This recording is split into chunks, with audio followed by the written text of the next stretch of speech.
Jeg synes, der er stor forskel på de bøger, vi læser. Nogle de er nemme at læse, og nogle er helt vildt indviklet skrevet. Og så er det de der amerikanske mursten, som er nemme at læse, men som bare snakker og snakker. Jeg ved ikke rigtig, hvad man skal stille op med så forskellige bøger. Det er rigtigt, at der er stor forskel på bøger. Bøger er skrevet med forskellige formål og forskellige målgrupper, og er derfor skrevet på forskellige måder. Forskellen ligger i, at de tilhører forskellige genrer. Og det er som udgangspunkt ikke noget at gøre med, om de er velskrevne eller ej. Deres formål og deres målgruppe er simpelthen forskelligt. Det er vigtigt, at du sætter dig ind i, hvilken type tekster du møder på dit studie, hvilken genre og hvad der karakteriserer dem. Hver genre sin læsemåde. Desto bedre du forstår og kan skelne mellem de forskellige genrer, desto bedre kan du tilrettelægge din læsning af den. En genre, du helt sikkert møder på første studieår, er lærebøger. De er skrevet med dig som målgruppe. De er skrevet med pædagogisk sigte.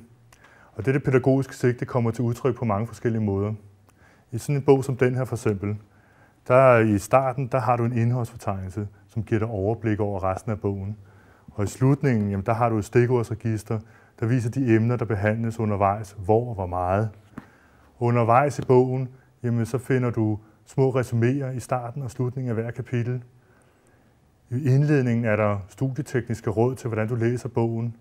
Og undervejs er der også nogle quizzer og nogle øvelser, der tester, om du har forstået det, du læser. Noget andet, der kendetegner lærebøger, er dens beskrivende sprogtone. På sin vis kan man sige, at lærebøger de ligner leksika eller opslagsbøger. Lærebøger præsenterer anerkendt viden uden at udfordre den. Det er ikke her, du finder de store diskussioner eller markante holdninger. Omvendt så finder du ofte gode casebeskrivelser, der eksemplificerer det, du læser. På samme måde vil andre genrer, som du møder på dit studie, have deres karakteristika. Svære teksters intention er typisk ikke at introducere studerende til et fag. De vil hellere diskutere med fagfolk. Videnskabelige artikler for eksempel er typisk bygget op med en fast skabelon, med en indledning, metode, teoripræsentation, empiri, analyse, diskussion, konklusion og perspektivering.